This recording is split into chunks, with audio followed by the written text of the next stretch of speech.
Now there's a responsibility on the part of our nation, I believe, to demand investigation and find out who are the culpable parties. I honestly think that needs to be the next step in this affair because, as has been emphasized, we are the United States of America. We have values. We stand for something. And I think that there is a moral imperative here to make this situation right.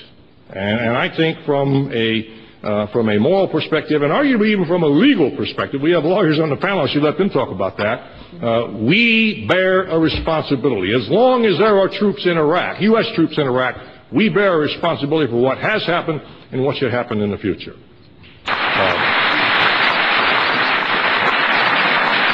Let me just finish by saying, though, ladies and gentlemen, after that is done, and that's got to be your 25-meter target, your 100-meter target has to be influencing that regime in some way, any way you can, to avoid this collision course that we see today. The last person that wants to go to war is a general, and I'll swear to you today that we simply don't need to see this happen.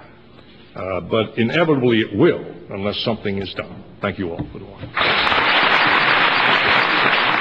This is also my first time addressing this group, and I very humbly join a group of very distinguished leaders and experts who offer you far more in this dialogue of U.S.-Iranian relations than I do. It's so hard for many Americans to appreciate the freedoms we have, and it's easy to take these liberties for granted when that's all you've ever known. We have an obligation to teach new generations of Americans about the value of our civic institutions and how we are so blessed to live on the right side of history. It's also important to teach them we have a moral obligation to stand with those who are still seeking freedom. When Iran's opposition movement brought millions of Iranians to the streets in the summer of 2009, demanding a free and fair vote in the presidential elections, the Iranian regime did not count on, nor did they care about, the world seeing the images of innocent, nonviolent protesters suffocated by the massive security presence in those streets, willing to use violence on its own people. Half of Iran's 70 million people are under 30, and half of the population are women. Over the last 6 months, the winds of change have arrived in the Arab region, and there too, it is the women and youth who are leading these movements. Repressive regimes like Iran, I don't have to tell you, survive on brutal tactics, but we have seen they collapse the instant their people cease to be fearful of speaking out.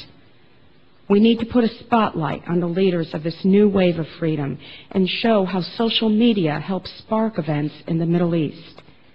We need to draw lessons that could be applied to spreading freedom in other oppressed lands.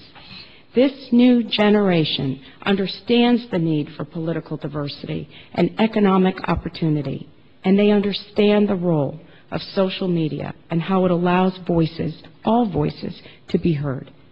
60% of Iran's 3.5 million university students are women. Women have had a long history in Iran of being very strong activists, and an important standard by which the progress of a society can be measured.